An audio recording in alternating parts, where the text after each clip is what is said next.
The primary is less than a week away, and last night, Donald Trump was more than 600 miles north of the Palmetto State in Philadelphia, hawking a line of $400 Trump sneakers to what I'll call a mixed reception. Wow, a lot of emotion. There's a lot of emotion in this room. Thank you. Thank you. Trump is digging his heels into the sneaker business on the back of a $453 million civil fraud ruling against him and a wave of criminal trials yet to come. Joining us now, White House reporter for The Wall Street Journal, Sabrina Siddiqui. Also with us, MSNBC contributor and author of Finding Latinx, In Search of Voices, Redefining Latino Identity, Paula Ramos. Welcome to you both.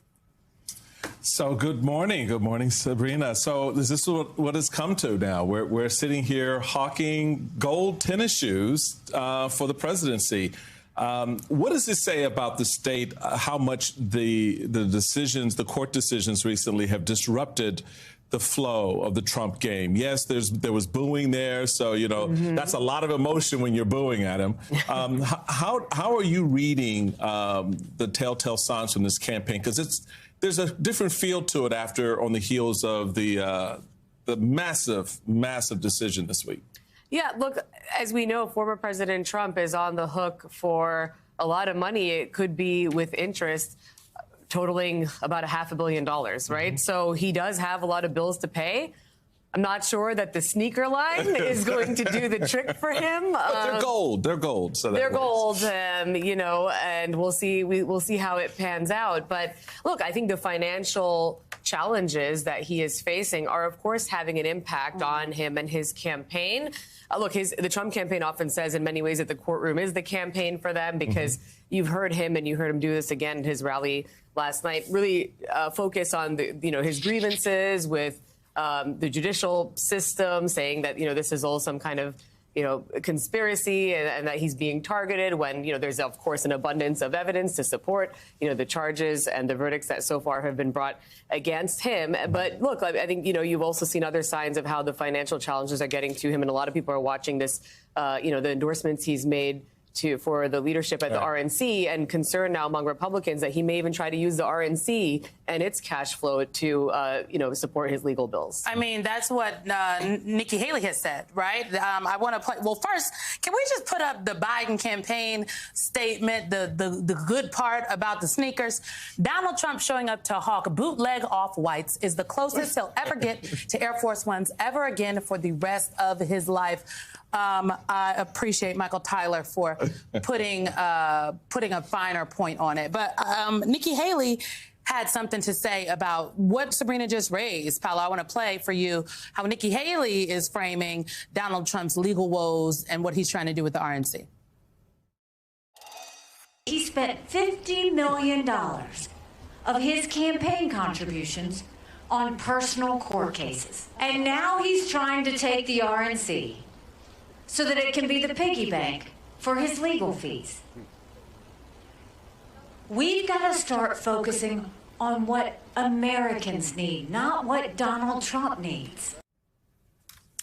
So, look, Pal, Nikki Haley is correct. I don't think that's even a partisan statement that she's making. Donald Trump has a history of siphoning off campaign resources and using them to pay for his legal fees.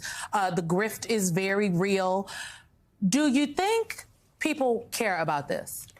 I think my question is, why wasn't she saying this before, right? It's not a surprise that he is unhinged, that he is chaotic. It's not a surprise that he is dangerous. She knows this, right? Where and when, where was that courage months ago, not to really go out to her voters and say, this man is a threat, right? He can be corrupt. And I think that's sort of what I'm looking for right now in Nikki Haley. Will she have the courage, knowing what she knows, saying what she's saying, will she have the courage in this defining moment for her to look at her voters and say, I know that I won't win, but I will not be voting for this man come November, right? Because another thing that she constantly says is, I genuinely believe that Americans will not be voting for this convicted criminal. The question is, will she be voting for him? And so I think you can say all of these things, you can play the game, you can sort of distance yourself from Trump. Now, perhaps it's way too late. Perhaps you should have been doing this a long time ago. But that's what I'm looking for. Will she be able to look at people in the eye and say, this isn't our man, and I am willing to commit to not voting for him? Well, and that comes, Michael, set against the backdrop of this New York Times analysis, the headline, Trump fully devours the Republican establishment. To put just a really fine point on that, let's listen to what Laura Trump had to say about the RNC on Newsmax. The RNC needs to be the leanest, most lethal political fighting machine we've ever seen in American history. Every single penny will go to the number one and the only job of the RNC. That is electing Donald J. Trump as president of the United States and saving this country. So as a former RNC chair, Michael Steele, I am curious if that is your understanding of the way that the National Committee is supposed to work. Well, I'll just start by saying, wrong answer. That is not the number one responsibility of the RNC is to elect Donald Trump. The number one responsibility is to elect every candidate who's on the ballot on behalf of the party. It is to raise money for those candidates who are on the ballot. It is to put in place the infrastructure every candidate will need. It's required. You are required, Laura. So let me give you a little bit of training here. Since you want the job, you're required to organize and coordinate every state party and the territories of the United States who are in the Republican family. And you are to provide them the platform from which you will launch a platform to talk about what the party believes in. Oh, I'm sorry, we don't have a platform. So is that your number one priority, Madam Co-Chair? No, I don't think so. You told us it is to elect Donald Trump. And herein lies the problem, Sabrina, is that... I'm sorry, Michael Steele, you're not going to just go on your rant and think we're not going to... That's right. Drag them. Make sure the people know. Make sure they know. You got to understand what a party is there for. I walked into a party that was dysfunctional, had stopped raising money, had lost two cycles, a presidential and a congressional.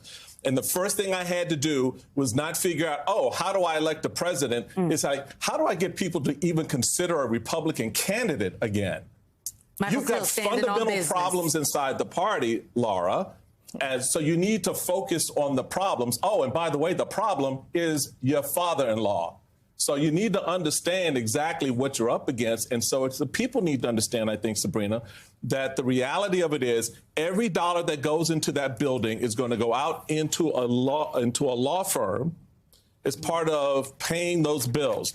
They may say, oh, no, we're going to do all these. No, they're not. The past is the prologue. So what do you think the party leadership, we've heard some grumblings, I'm sure you've reported on some of it, where people are saying, you know, I'm a little bit concerned about that. Does that concern translate into something more than just concern? Or do you think there will be a real battle inside the party to make sure those dollars which are going to be needed in some really close races, really close, 18 of them in the House that I can think of, to win those seats and to hold the House for Republicans?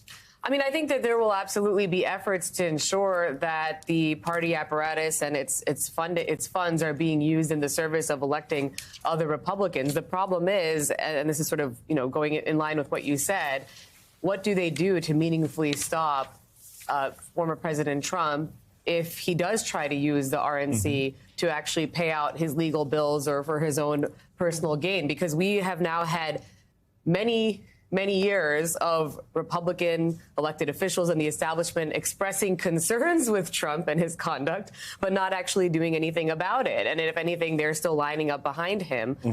You know, that's I think going to be the biggest challenge. So you have Nikki Haley. I mean, she's speaking out about it because she's now the only person who's ostensibly running against him, even though, you know, we know the writing is already on the wall over here.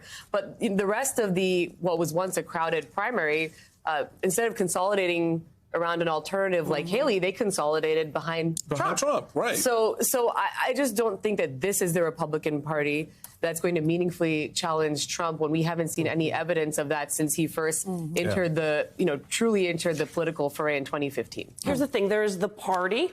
There is the apparatus that is the RNC. There is Donald Trump. Pao, you are always good at reminding me that the most alarming thing is the number of people, the number of Americans who are willing to follow Donald Trump down this rabbit hole. Right. He can only rise because he has a whole support system, right, that is allowing him to rise. And I think that's the question for me, right? We know how far Trump is willing to go for power. We know he controls the House, the Senate, now potentially the RNC. The question is, how far is his base and are his voters willing to go to give him that power, knowing what we know? Knowing what he's told us, knowing that he said that we know that he praises dictators, that he will govern with loyalists, that he plans on having these like mass deportations. That we lived through January 6th. Knowing all of that, I think what's interesting is that, yes, we have seen the evolution of someone that has gone from being a candidate to morphing into a strongman. But we have to remember that we have also seen the evolution of an electorate, of a part of the electorate that has gone from being voters and has also morphed into being people that are yearning for some form of authoritarianism or some form of strong man. And we know this because the numbers are telling us, right? 3/4 of Republicans support Trump being a dictator for one day. The question is, under what conditions do those Republicans support Trump being a dictator for 2 days, for 3 days, for a week? That's what I want to know. And even if he goes away, where does that desire